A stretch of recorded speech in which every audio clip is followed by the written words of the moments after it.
Welcome to a short video on the calculation of financial ratios. Now, at the core of a solid fundamental analysis is the ability to calculate, analyze, and interpret the meaning of financial ratios.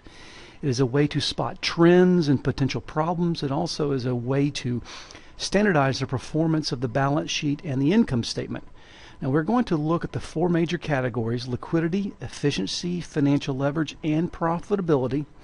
Now, on your screen you should see two statements, an income statement and a balance sheet. Now, the income statement I rearranged for a better visual look. Since it's like stairs, you begin at the sales of the revenue and subtract the expenses along the way, which are the ones in red, until you get to the bottom line, which is your bottom line or your profits, your net profit. Now, here are the actual numbers for both your income statement and your balance sheet. Now let's start at the top here and calculate all these ratios, beginning with liquidity ratios. The two liquidity ratios are your current ratio and your quick ratio. Your current ratio is nothing more than current assets divided by current liabilities.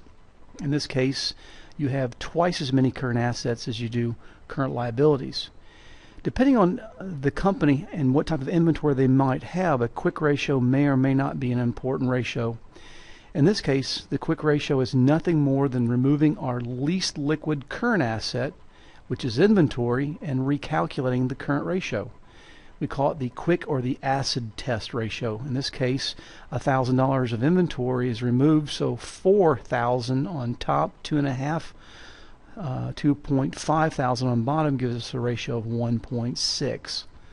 The next four ratios are efficiency ratios. They're measuring management efficiency. The first of the four is called your days sales outstanding, DSO, or sometimes called the average collection period, ACP. In this case, it's nothing more than your sales divided by the number of days, 365, and that number then is divided into your accounts receivable, which is $2,000. You must do within the parentheses first or the answer will be wrong. In this case, we get 72 days, which is a poor ratio for this company. The next three are inventory turnover, fixed asset turnover, and total asset turnover.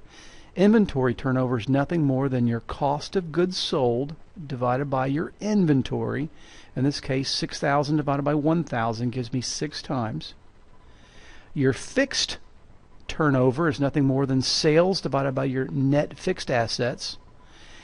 And the total turnover is nothing more than your sales divided by your total assets. So in this case, our fixed assets is turnover is 10,000 divided by the 5,000, or 2, and our total turnover is the 10,000 divided by 10,000 gives us 1. The next two ratios are measuring leverage. The first one is your debt ratio. Your debt ratio is nothing more than looking here at the balance sheet and dividing your total debt by your total assets. In this case, we have 5,000 divided into 10,000 gives us a debt ratio of 50%. The next ratio is referred to as TIRE, times interest expense. In this case, I use the earnings before interest and taxes, or sometimes referred to as your operating profits, and divide that by your interest expense. In this case, it shows me that it's 3 times, or that my earnings before interest and taxes, or my operating profits, can diminish by 3 times before I cannot make my interest payment. The next two ratios are nothing more than margins ratios: the gross margin, the operating margin, or the net margin. Now be careful, the operating margin is also known as earnings before interest and taxes. So I'm kind of just going down the stairs and seeing what percent of my sales are left after each expense. The first one shows me that I lose 60% of my sales, or 60%, so my operating gross margin, gross margin is 40%. I lose another $1,000, or 10%, so that my operating margin, or earnings before interest and taxes, now is 30%. And by the time I get to the very bottom of the income statement, I'm retained with 10 cents on the dollar, or 1,000 to my initial 10,000, or 10% margin. Your return on asset and return on equity are the next two ratios. They're simple. They're nothing more than your return divided by your total assets on your balance sheet, and then again your return or your net profits divided by your total equity. In this case, it's 10% for ROA and 20% for ROE. The next ratio is called the PE ratio. It's nothing more than the stock price, the current market price, divided by the earnings per share. In this case, I calculate the earnings per share is $2, so $2 into the initial $24 tells me that you would purchase this stock at 12 times earnings.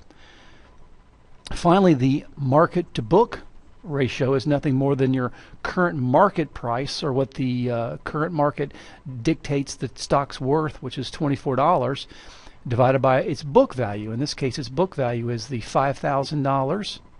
Here, common equity divided by your 500 shares outstanding, which would give me $10. So the market to book is 2.4 times.